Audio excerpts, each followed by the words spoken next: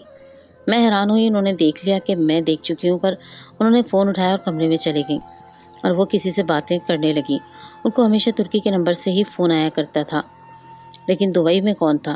ایک دن تو میں ان کی باتیں سننے لگی تو حیران رہ گئی۔ وہ کسی سے فون پر بات کر رہی تھی، بہت کم آواز آ رہی تھی، روز زیادہ رہی تھی اور کہہ رہی تھی کہ مجھے معاف کر دو اور مجھ سے غلطی ہو گئی تھی، سب کچھ تو تم نے لے لیا، اب میں کیا کروں، میں کچھ نہیں کر سکتی، نہیں میں واپس نہیں آ سکتی، میں تمہیں نہیں بتاؤں گی کہ میں کہاں ہوں۔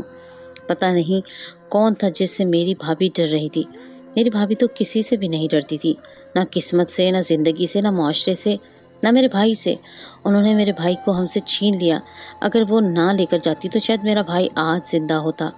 ہمیں کیا پتا تھا کہ وہ واپس ہی نہیں آئے گا، ہم تو انتظار میں بیٹھے تھے۔ مجھے تبھی سمجھ جانا چاہیے تھا جب یہ لوگ ہفتے کا کہہ کر 25 دن بعد واپس آئے۔ کوئی نہ کوئی حرکت ضرور تھی، پتہ نہیں اس سب میں کس کا قصور تھا۔ پتہ نہیں وہ سچ بول رہی تھی یا جھوٹ بول رہی تھی۔ ہم تو اپنے بھائی کا آخری دفعہ دیکھ بھی نہ سکے۔ ہمارے لیے تو ابھی ہی قیامت آ گئی تھی۔ اب ہمیں قیامت کا کیا ڈر تھا، لیکن یہ عورت جب کسی سے بھی نہیں ڈرتی تھی، اس کو اپنے اوپر بڑا غرور تھا۔ اس کا سارا غرور اتر چکا تھا۔ یہ ہمارے ساتھ بھی تو ابھی لڑائی جھگڑے کرتی تھی، لیکن اصل میں بہت ہی ڈری رہتی تھی، پریشان رہتی تھی۔ ایک دفعہ پھر سے میں نے اس کا فون سنا، وہ اس دفعہ بھی منتیں کر رہی تھی، کہہ رہی تھی کہ کسی کو انگلی پکڑاتے ہیں تو وہ بازو ہی پکڑ لیتا ہے، تم بھی ویسے ہی ہو، یہ کیا کر دیا تم نے میرے ساتھ، اب اور کتنا نقصان کرواؤ گے؟ نہیں میں وہاں پر واپس نہیں آؤں گی، میں نہیں آؤں گی۔ شاید وہ شخص ان کو یہ کہہ رہا تھا کہ اگر تم نہیں آؤ گی تو میں تمہاری لوکیشن پتہ کروا لوں گا۔ میری بھابھی نے فون ہی توڑ دیا۔ جب فون ٹوٹنے کی آواز آئی تو میری ماں نے بھی سن لی، تو کمرے میں آئی، میں بھی ان کے پیچھے پیچھے چلی گئی۔ انہوں نے کہا کہ آج کل تمہاری حرکتیں بہت عجیب ہیں، تم کیا کر رہی ہو، کیوں فون توڑ دیا تم نے، کیا چل رہا ہے، کیا اس سب کا تعلق میرے بیٹے سے ہے؟ تو میری بھابھی نے زور سے چلا کر کہا کہ آپ کا بیٹا اس دنیا میں نہیں ہے، وہ مر چکا ہے، اب وہ کبھی واپس نہیں آنے والا، اور کسی بھی چیز کا تعلق ایک مرے ہوئے انسان سے نہیں ہوتا، کیونکہ وہ اس دنیا سے جا چکا ہوتا ہے۔ میرے اپنے مسئلے مسائل ہیں۔ میری ماں نے کہا کہ اگر تم نے اس گھر میں رہ کے ہماری مدد بھی نہیں کرنی، کچھ بھی نہیں کرنا، تو تم یہاں پر کیوں بیٹھی ہو، چلی جاؤ یہاں سے۔ اس نے کہا کہ میں نہیں جاؤں گی، اور ویسے بھی ساری زندگی میں یہاں نہیں بیٹھوں گی، لیکن ابھی نہیں جاؤں گی۔ آپ کے بیٹے کی بیوہ بن کر مجھے اپنی زندگی برباد نہیں کرنی، میں ابھی جوان ہوں، میں پھر سے شادی کر لوں گی۔ میری ماں نے تو کانوں کو ہاتھ لگا لیا اور رونا شروع کر دیا کہ یہ کس قسم کی عورت ہے، اسے تو کسی بات کی پرواہ ہی نہیں تھی۔ وہ ادھر ہمارا رو رو کے برا حال تھا، جبکہ اس بات میں 2 مہینے ہونے والے تھے۔ بھلا اپنے لوگوں کا غم کوئی وقت کے ساتھ بھول جاتا ہے؟ کیا کہتے ہیں کہ وقت بہت بڑا مرہم ہے، لیکن کسی معاملے میں یہ بات غلط بھی ثابت ہوتی ہے۔ ہمارا بھائی ہمارا واحد سہارا تھا، ہمارے دلوں کا سکون تھا، ہمارے ساتھ جو کچھ بھی ہو رہا تھا اب ساری زندگی وہی ہونے والا تھا۔ ہمارے گھر کیا حالات بہت برے ہو گئے تھے۔ میرے بھائی کی کچھ جمع پونجی تھی، وہی استعمال ہو رہی تھی، لیکن وہ کب تک استعمال ہوتی؟ اس نے میری ماں کے لیے زیور بنایا تھا، ہم بہنوں کے لیے سونے کی چیزیں بنائی تھیں، آہستہ آہستہ وہ بھی بکنے لگیں۔